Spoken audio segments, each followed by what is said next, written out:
پیدائش اس کا 49واں باب جو 33 آیات پر مشتمل ہے۔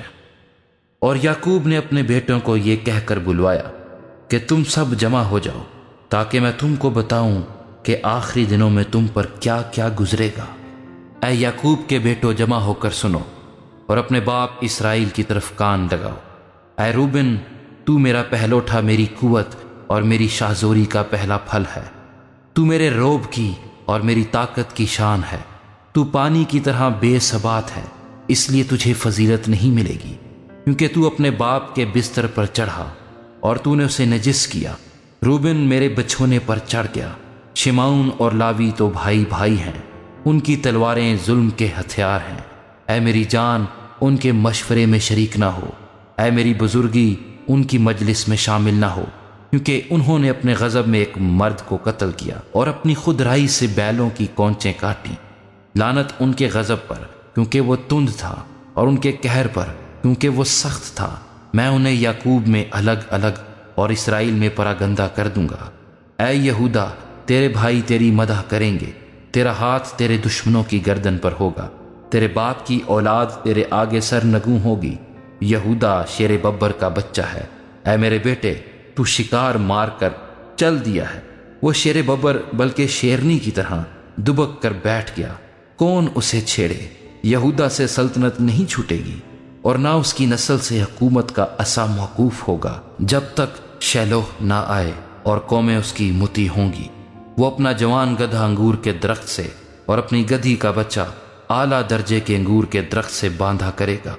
وہ اپنا لباس مے میں اور اپنی پوشاک آب انگور میں دھویا کرے گا۔ اس کی آنکھیں مے کے سبب سے لال اور اس کے دانت دودھ کی وجہ سے سفید رہا کریں گے۔ زبولون سمندر کے کنارے بسے گا اور جہازوں کے لیے بندر کا کام دے گا، اور اس کی حد سیدا تک پھیلی ہوگی۔ اشکار مضبوط گدھا ہے جو 2 بھیڑ سالوں کے درمیان بیٹھا ہے۔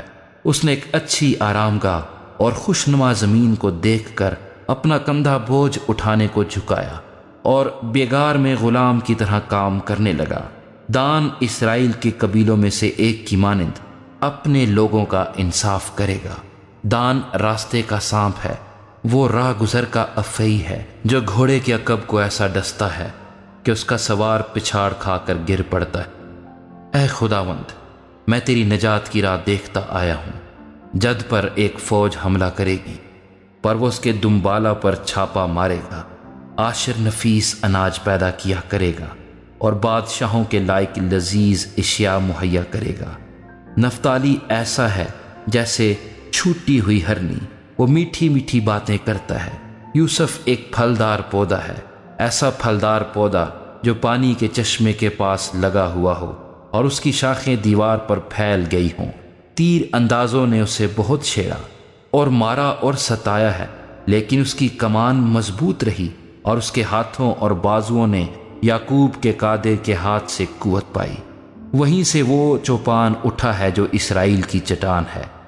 یہ تیرے باپ کے خدا کا کام ہے جو تیری مدد کرے گا، اسی قادر مطلق کا کام جو اوپر سے آسمان کی برکتیں اور نیچے سے گہرے سمندر کی برکتیں اور چھاتیوں اور رحموں کی برکتیں عطا کرے گا۔ تیرے باپ کی برکتیں میرے باپ دادا کی برکتوں سے کہیں زیادہ ہیں اور قدیم پہاڑوں کی انتہا تک پہنچی ہیں۔